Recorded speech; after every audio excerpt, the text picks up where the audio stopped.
Hello and welcome to the next installment of a video lesson in mysnowpro.com. Getting to share with you a little bit about what we call the Air Carve, and this is one of my favorite moves in the bumps. And I must say, I have to give credit where credit is due. The person that showed me this, his name is Dave Terrell. His nickname is Franz here at Breckenridge, and I just absolutely love this move. He really taught me the hows and the what fors of this particular move, so I'm glad to be able to get to share it with you today. When looking at this move, when you're skiing it, a couple things come to mind. One is why do we air carve? What pattern in the bumps allow for the best air carve? The second is how do we load up for it? How do we prepare? And where are we looking for a landing? So when we put all those things together, in there we have the reason for our air carve. Welcome to mysnowpro.com and the video lessons on my page, on the mysnowpro.com page. Getting to share with you a little move that I love in the bumps, and it's called the Air Carve.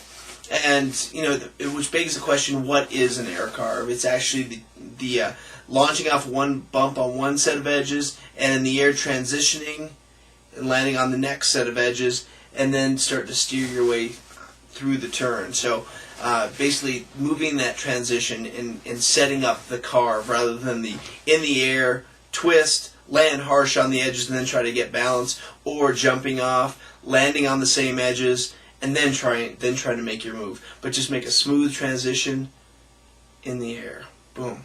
And who first taught me this move? His name was Dave Terrell, or is Dave Terrell, and he teaches out of Breckenridge. His nickname is Franz. Everybody calls him Franz. He really showed me the whys and the what fors of this particular move.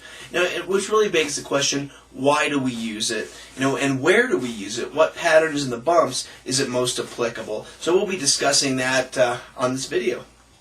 So rest assured. Well, for all those of you that know me, know that I do enjoy technology. However, I'm not proficient in technology enough to be able to draw all types of interesting shapes on the computer screen.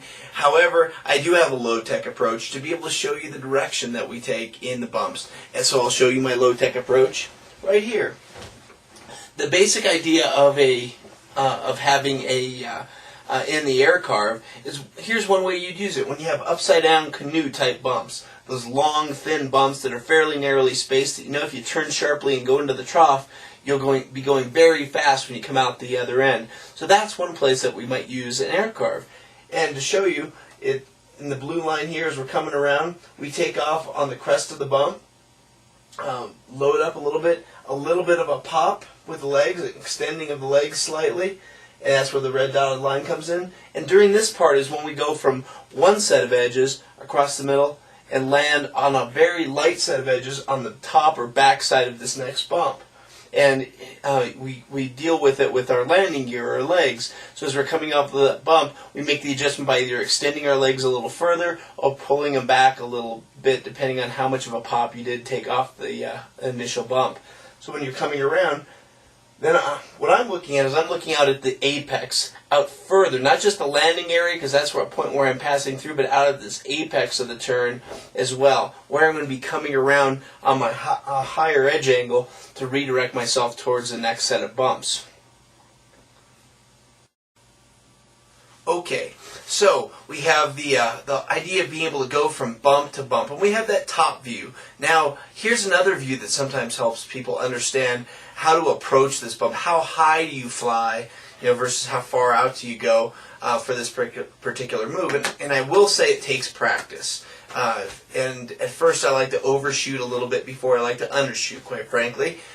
Impact is much less, and start in a very easy blue run for this particular move, and then you can work your way up.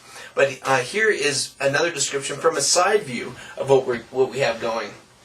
Basically, the idea is as we're making a turn, here's this two bumps right here, one bump, two bump, and as we make a turn, we're going over, and our arc is carrying us from top of one bump to the next bump. Now, with this, if I draw it a little bit differently for you, imagine that this bump is just one, big bump. And it doesn't have those two bumps there. So as you're flying over the trough, you're carrying one arc just like you're on one bump as opposed to two bumps. So again, something to play with. Another idea for you to that might work for you a little better in this particular lesson. So this is probably how we did it back in grade school or in high school. Well, I certainly hope you're finding some of these ideas intriguing. If you catch yourself in bumps saying, I don't know if I want to catch air, John, my knees hurt, whatever. Well, I actually started using this approach more because I didn't want to take the hit or the impact of the next bump, and I could manage my speed a little easier. However, it does require commitment, obviously, to go just a little bit faster in the bumps, and the idea is, again, top of the bump to the back side of the next bump to be able to do this. We can look at the upper drawing here.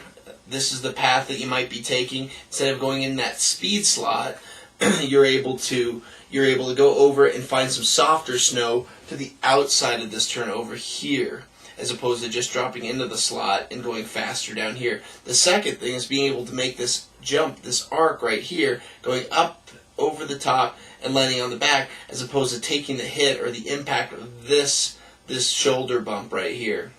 So if you can get past the initial being timid of catching some air, then it actually becomes a much easier move to be able to do in the bumps, and is actually very easy and soft on the body. So that's why I like it. Rather than taking that hit, I sometimes I'll air it out a little bit and be able to land on the backside of the next bump, and it's just a really soft landing. Great for the rest of your skiing for touch. So and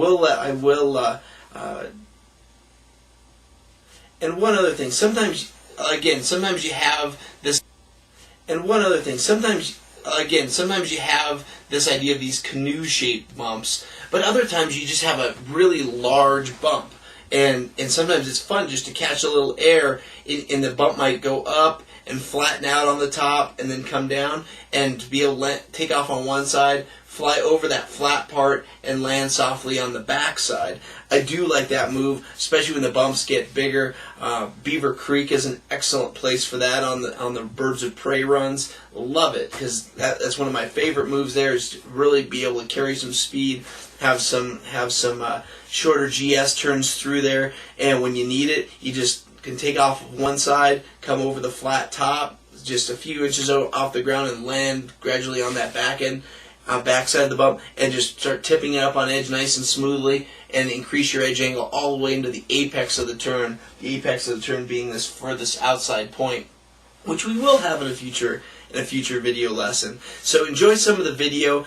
Put your comments in there. I look forward to hearing more. Be able to revising the video to answer any questions that you may have. Thanks so much.